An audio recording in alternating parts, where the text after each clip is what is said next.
आपण शेगावला कसे जायचे, काय जायचे, कशाने जायचे, ही संपूर्ण माहिती शेगाव दर्शन यामध्ये मी तुम्हाला देणार. तर चला तर मित्रांनो, पहा शेगाव दर्शन.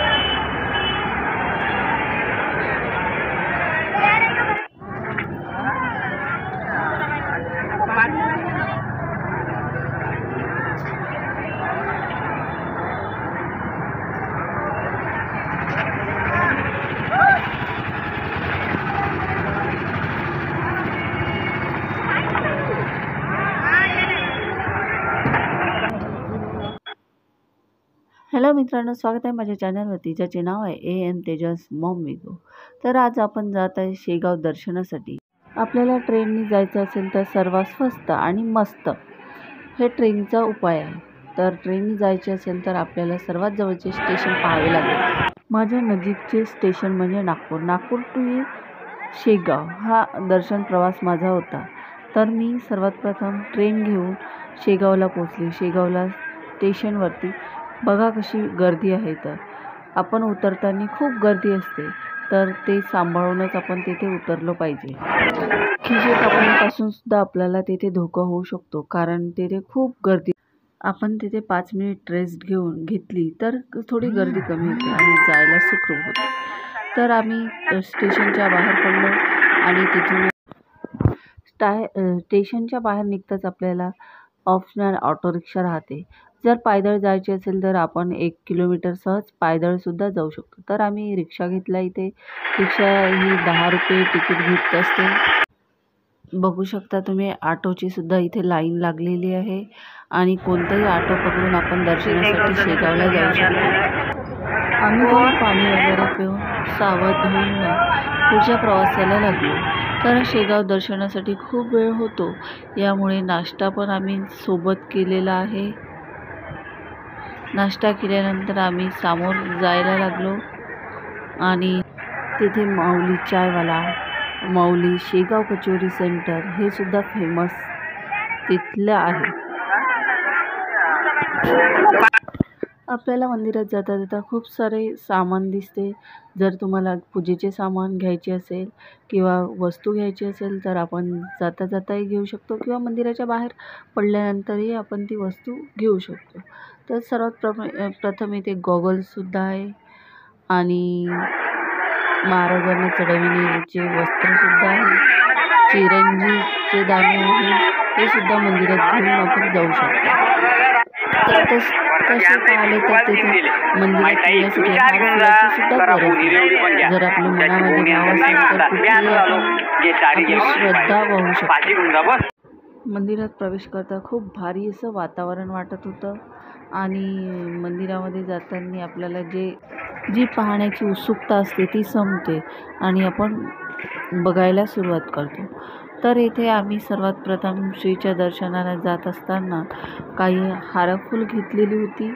तसं पाहिलं तर आतमध्ये फुलाची सुद्धा आवश्यकता नसते आणि कशाचीही आवश्यकता नसते, कारण ते आपल्याला पूजासुद्धा अशी व्यवस्थित हारफूल टाकून करू देत नाही, कारण गर्दीच तिथे इतकी असते का खूप गर्दी असल्या कारणाने आपल्याला समोर जा असे ते म्हणत असते, कारण की तेथे पण सर्व भक्तांचे दर्शन झालेले पाहिजे, यासाठी ते आपल्याला समोर जाण्यासाठी म्हणत असते. श्रीच्या दर्शनाला जात असता सर्वात प्रथम आपल्याला चप्पल स्टँड मिळते.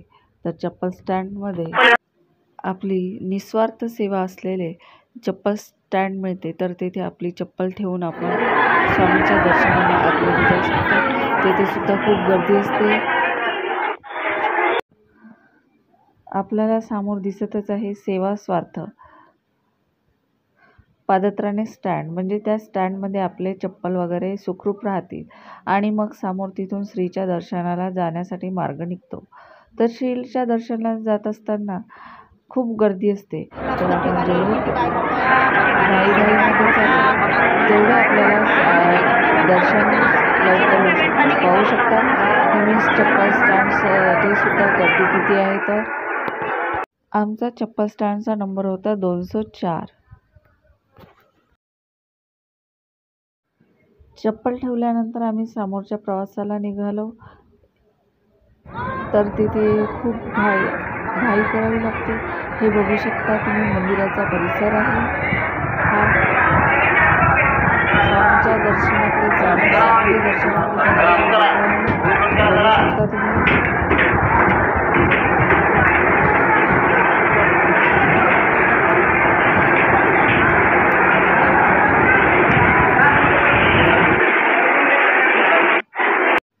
आम्ही दर्शनासाठी गुरुवार हा दिवस पाहून गेलो होतो, पण गुरुवार दिवशी खूप गर्दी असते आणि रांगेमध्ये सुद्धा खूप लांब रांगावे लागते। बघू शकता तुम्ही आम्ही किती घाईमध्ये चालत आहे। तर घाईमध्ये जाऊन सुद्धा आम्ही सुमारे 7 वाजता ते 8 वाजेपर्यंत मंदिरामध्ये पोहोचलेलो होतो। तर बघू शकता रांग किती लांब लागलेली आहे।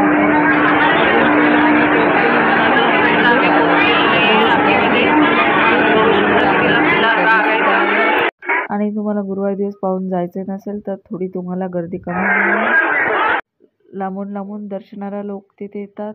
थोडा जागेवर बसून राहण्याची जागा आहे।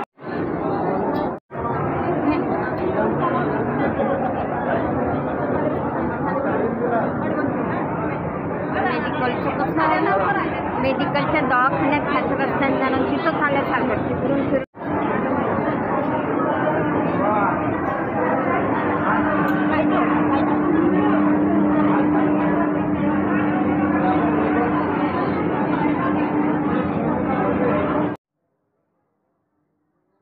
आपल्याला रांगेमध्ये लागतात। वॉशरूमची सुद्धा सुविधा तिथे आहे आणि पाण्याची सुद्धा सुविधा तिथेच आहे।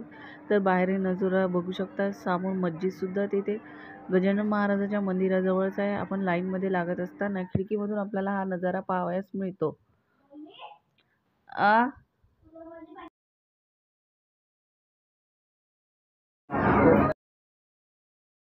बघू शकता श्रीच्या दर्शनाला जाताना किती मोठी लाईन लागलेली आहे। तर हे इकडे येणारे लाईनमध्ये लागणारे लोक आहे। हे लाईनमध्ये लागलेले लोक आहे आणि इथे थकले जर असेल तर तुम्हाला बसण्याची सुविधा सुद्धा आहे।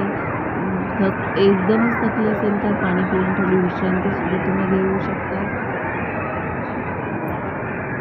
बघू शकता तुम्ही किती गर्दी आहे। तर लाईनमध्ये लागले असताना पण बोर सुद्धा होत नाही।